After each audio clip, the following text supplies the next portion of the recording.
Welcome back to Teach Me How to Clean. Today I'm sharing with you guys a cleaning hack on how to clean your baking sheets. I'm actually testing this today. I've never done it before and just wanted to give it a test because it's all over everything. All you're going to need is some hydrogen peroxide, your baking sheet of course, and some baking soda. We're going to start by taking our baking soda and just sprinkling that all over our baking sheet. I wanted to make sure that I got a big amount of baking soda on the really nasty areas that had some really thick staining. I've had this pan for almost 10 years and I really just wanted to see if this would give it a revamp. We're going to go ahead and take our spray hydrogen peroxide here. I got this bottle with the spray nozzle on it from the Dollar General for about $2.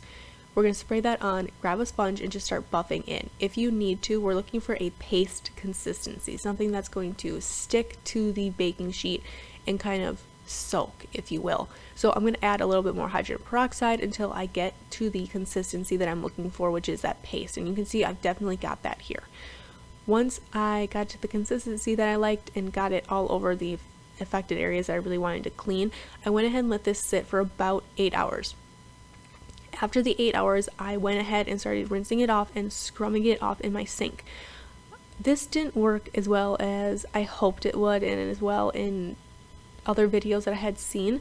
I don't know if my baking sheet is just too far gone, which very well could be a possibility, but I think if I had to rate this 1 out of 10, I'd give this about a 3. I'll show you guys a shot here in a second, but you can see it definitely looks like it took up some of the staining in the more less effective areas, but in the corners here where I've got some really heavy staining, it didn't do as well.